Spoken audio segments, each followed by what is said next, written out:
Media கிரிக்ஸ் viewers உங்க எல்லாருக்கும் ஒரு பெரிய வணக்கம். இன்னைக்கான வீடியோ என்ன அப்படின்னு பாத்தீங்கன்னா, பாகிஸ்தான், சவுத் ஆப்பிரிக்கா, நியூசிலாந்து வந்து ஒரு ட்ரை சீரிஸ் விளையாடுறாங்க. ஆக்சுவலி ரொம்ப வருடங்கள் கழித்து கிரிக்கெட் உலகத்துல ஒரு ட்ரை சீரிஸ் அப்படிங்கிறது வந்து திரும்பி வந்திருக்கு. ஏன்னா வந்து இந்த இயர்லி 2000ல வளர்ந்த கிட்ஸ் எல்லாருக்குமே தெரியும் ட்ரை சீரிஸ் எவ்வளவு சூப்பரான ஒரு விஷயம் அப்படின்ட்டு. அதை பத்தி பேசலாம்னு நினைக்கிறப்போ இன்னொரு சம்பவம் அங்க நடந்தேறி இருக்கு. அதை பத்தி தான் பேச போறோம். பாகிஸ்தானும் நியூசிலாந்தும் நேற்று வந்து பாத்தீங்க அப்படின்னா விளையாண்டுட்டு இருக்கிறப்போ லைக் ஒரு 38வது ஓவர் அப்படின்னு பிரேஸ்வெல் போட்ட ஒரு ஓவரை பாகிஸ்தான் பிளேயர் அடிச்சப்போ அந்த பால் வந்து பாத்தீங்க அப்படின்னா ரச்சின் ரவீந்திராவோட மண்டையிலே போய் அடிச்சிருச்சு.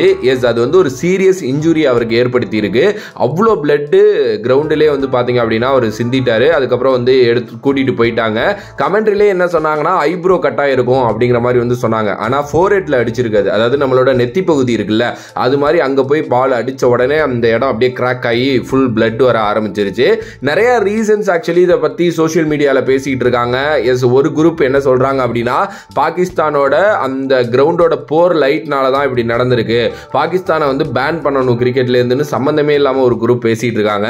இன்னொரு குரூப் வந்து பாகிஸ்தான்ல கிரிக்கெட் நடத்துறதே தப்பு அப்படிங்கிற மாதிரி வந்து பேசிட்டு இருக்காங்க. ஆக்சுவலி இங்க பாகிஸ்தான் கிரிக்கெட் வாரியம் என்ன பண்ணும், லைட்னால எல்லாம் அடிபடலைங்க. ஆக்சுவலி அவர் மிஸ்ஜஸ்ட் பண்ணிட்டாரு பால.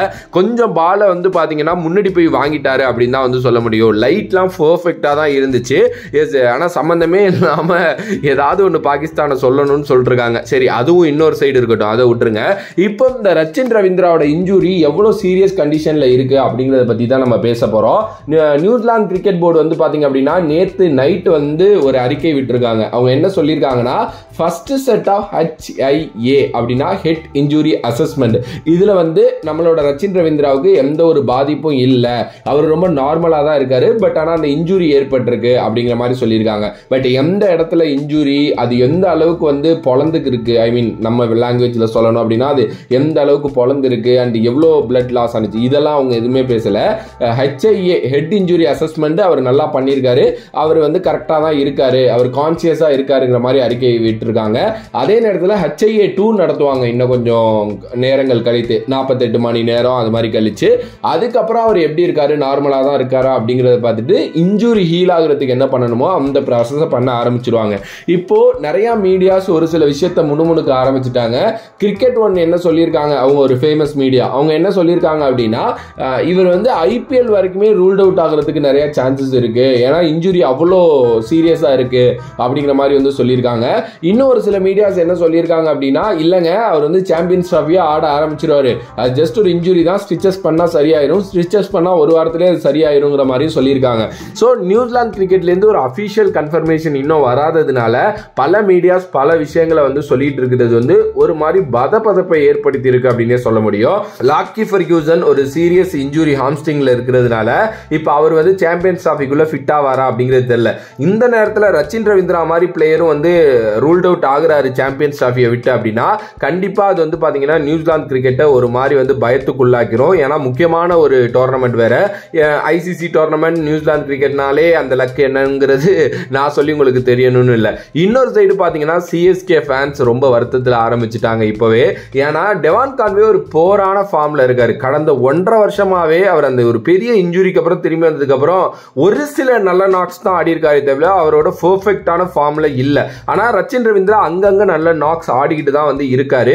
ஸோ இன்கேஸ் டெவான் கான்வே நல்லா விளையாடலன்னா ரச்சினை ஓபன் பண்ண விட்டுருவாங்க அப்படிங்கிற நம்பிக்கையில தான் நம்ம இவ்வளவு நாள் இருந்தோம். பட் இப்ப ரச்சின் ரவீந்திராவுக்கு இன்ஜுரி ஆகி அவர் IPL-ஐயும் மிஸ் அவுட் பண்ணாரு அப்படின்னா கண்டிப்பா CSK ஃபேன்ஸுக்கு அது ஒரு மிகப்பெரிய வருத்தம் தான். எஸ், கண்டிப்பா ரீப்ளேஸ்மெண்ட் பிளேயர்ஸ் எடுப்பாங்க. பட் ரச்சின் ரவீந்திரா ஃபார் CSKங்கிறது ஒரு தனி அது ஒரு சம மேட்டர் அது.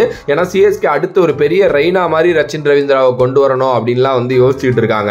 இந்த நேரத்தில் இப்படிப்பட்ட ஒரு இன்ஜுரி வந்திருக்கிறது உண்மையுமே ஒரு கன்சர்னை தான் ஏற்படுத்தும். பட் கிரிக்கெட் லைஃப்னாலே அதுதாங்க, cricket is not a easy game. நம்ம நினைக்கிற அளவுக்கு ஈஸி கிடையாது. ஜஸ்ட் ஒரு பால் ஃபோர்ஸா வந்து தான் மண்டையில் அடிச்சிச்சு, பொழந்து ரத்தம் ஊத்த ஆரம்பிச்சிருச்சு. அந்த அளவுக்கு அந்த பாலோட ஹார்ட்னஸ் எப்படி இருக்குங்கிறதெல்லாம் நீங்க பாருங்க. மிஸ்ஜஸ்ட் தான் பண்ணாரு.